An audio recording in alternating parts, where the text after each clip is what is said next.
Dear viewer, Microsoft এক্সেলের আমরা শেষের যে ক্লাস বা শেষের যে ভিডিও তাতে দেখেছিলাম যে ডাইনামিক সিরিয়াল নাম্বার আনা। সেটি এই চেকবক্সের সাহায্যে ক্লিক করে আমরা ডাইনামিক সিরিয়াল নাম্বার আনতে পেরেছিলাম বা সেই বিষয়ে আমরা আলোচনা করেছিলাম। আজকে আমরা এই ক্লাসে শিখব যে কিভাবে ডাইনামিক বর্ডার আমরা অ্যাপ্লাই করতে পারি।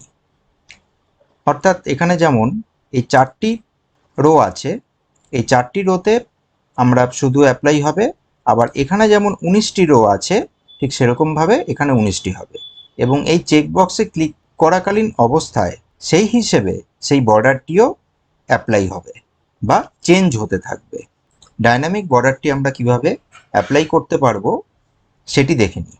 এর জন্য আমাদের টোটাল রেঞ্জটি সিলেক্ট করে নিই প্রথমে বা নিতে হবে।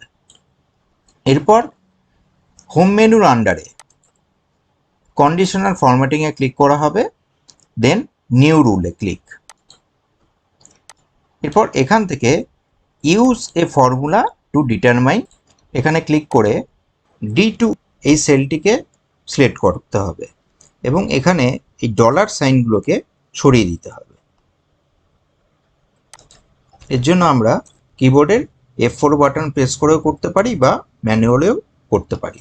এরপর নট ইকুয়াল টাইপ করার পর ডাবল ইনভার্টেড কমা আমরা এখানে দেব।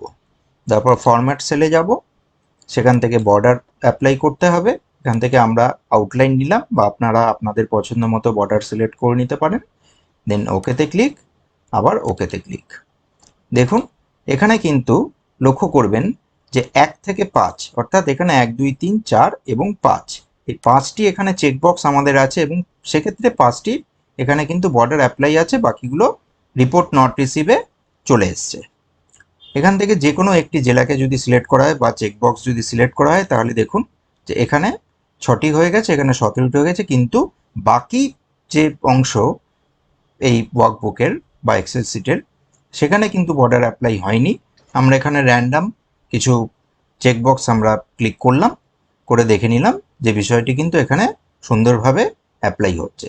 যাই হোক, ভিডিওটি ভালো লাগলে চ্যানেলটি অবশ্যই সাবস্ক্রাইব করবেন, কমেন্ট করবেন, শেয়ার করবেন। Thank you.